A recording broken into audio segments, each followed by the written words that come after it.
Today we're going to read chapter 1 of Aliens Ate My Homework. This story is special to me because when I was in elementary school, I really enjoyed this story as well. So when I first read this, it was over 25 years ago. It's a good story. I have some questions that we're going to be thinking about as we're reading.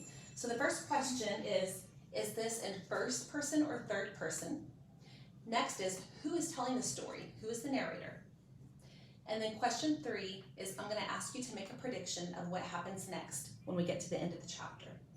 So be thinking about those questions as I'm reading to you from Aliens Ate My Homework, chapter 1. Chapter 1 is titled, Billy Becker, Boy Beast. Watch out, Pudge Boy. Here comes number 23. That was Billy Becker. Splat, squish. That was Arnie Markle, providing sound effects for the final moments of the bug Billy was smushing against the back of my head. That was me, Rod Albright, trying to say, let me go, which wasn't easy, with Arnie sitting on my back and pressing my face into the grass.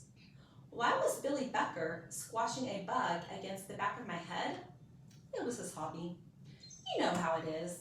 Some people collect stamps or comic books or bottle caps. Billy was collecting a list of how many kinds of bugs he could mash in my hair. Why was Arnie helping him? Well, until Billy moved to town, Arnie had been our official class bully and kid most likely to spend time in prison. Then Billy got here, and within a month, he had made it a point to beat up every boy in the 6th grade, which made this remarkable was that he was the smallest kid in the class, at least 6 inches shorter than most of us. My mother, who sort of drips sympathy, said she thought Billy was acting so tough to make up for his size.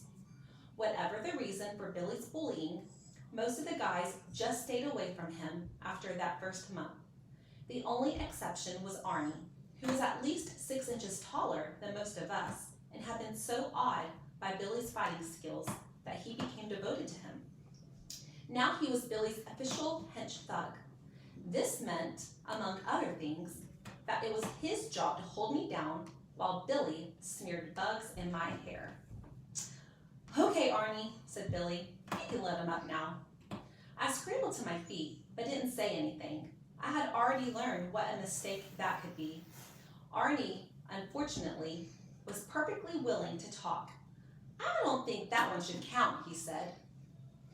Why not? Demanded Billy. It was a spider. Spiders aren't bugs.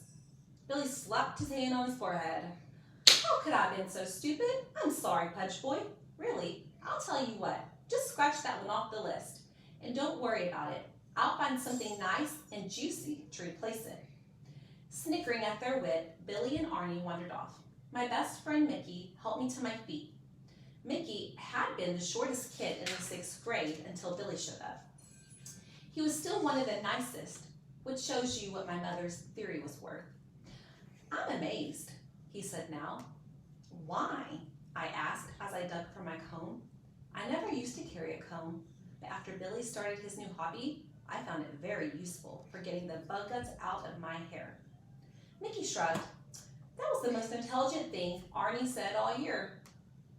You might wonder why I didn't just pound Billy's face in when he did these things, especially since he was so much smaller than me. The answer is simple. While Billy had already beaten up every boy and half the girls in the class, I personally had never managed to beat up anyone. The sad truth is, I'm not much good at anything physical. That's why the other kids call me Rod the Clod, except Billy, of course. He calls me Pudge Boy, which I don't think is really fair, since the doctor says I only need to lose 10 or 15 pounds to be the right weight. The few times I lost my temper and actually struck back at Billy, he either put on his innocent face, which teachers and other adults seemed to find totally angelic, or else he beat the daylights out of me. I know I am not a good fighter. Even so, it is very embarrassing to get beat up by someone a foot shorter than I am. I was still trying to think of a way to get revenge on Billy when the afternoon bus dropped Mickey and me in front of our houses. We live about 4 miles out of town, and there are not a lot of other kids around except our stupid siblings, as our teacher, Ms. Maloney, calls them. Mickey has 1 sibling, and I have 2. Mickey's is a little sister named Marky. She is pretty much a normal kid. Mine are a matched set, 3-year-old twins known as Little Thing 1 and Little Thing 2. They are not normal by any stretch of the imagination. Their real names are Linda and Eric. They decided they wanted to be Little Thing 1 and Little Thing 2 after I read The Cat in the Hat to them. They had a fight about who got to be Thing 1, but since Linda was born first, Eric was doomed to lose that battle. He loses a lot of fights that way. My mother is totally unamused by these names, but she can't do much about them because A, they were the Things idea, and B, the Things are only 3 years old. In case you don't happen to have any around, let me explain that 3-year-olds are very good at insisting on this kind of thing. My dog, Bonehead, started barking as I came up the driveway. "Hello, Rod, pick up your feet," said Mom as I stumbled over the doorstep. "I'm glad you're here. Mrs. Nesbit needs help, and I don't want to take Eric and Linda over there if I don't have to." "My name isn't Eric," said Eric without looking up from the blue finger paint he was smearing across a big piece of paper. "It's Little Thing 2. And I like Mrs. Nesbit. She gives me cookies." Mrs. Nesbit is this old lady who goes to our church. Mom sort of watches out for her, which takes a lot of time. Once, I asked Mom why she did it. She just looked at me funny and said, "It needs to be done." I wouldn't have cared all that much, except watching out for Mrs. Nesbit didn't just mean extra work for Mom. I mean, who do you think got stuck with Thing 1 and Thing 2 while Mom was off playing the Good Samaritan? "Can't you take them with you?" I asked. "I have to work on my volcano." "The twins make Mrs. Nesbit nervous." "They make me nervous too," I said. I started breathing fast and wheezing to prove it. Mom gave me one of her looks. "You know the kind I mean." "All right," I muttered. "I'll do it." Like I had a choice. I decided to let the Things help me with the volcano, or at least with making the paper mache I needed for the next step. The volcano was my project for the big end-of-the-year science fair, which was scheduled for that Friday. I had been working on it for over a week now, and it was going to be big time, a great-looking volcano that would really erupt when it was finished. I needed to add one more layer of paper mache before I could start painting it. "Hey kids!" I yelled as Mom headed out of the driveway. "Want to make pooper mucky?" Pooper mucky is what the Things called paper mache. "Yay for Roddy!" cried Little Thing 1, who loved gooping around with the stuff. Little Thing 2 started to clap. "Okay, you two get the tub. I'll meet you in my room." It was one of those hot days that sometimes surprise you in early May, so I opened my windows and put on a pair of shorts. After spreading some papers on the floor to protect it from the goop we were about to make, I went to look at the volcano, which stood on a card table in the corner of the room.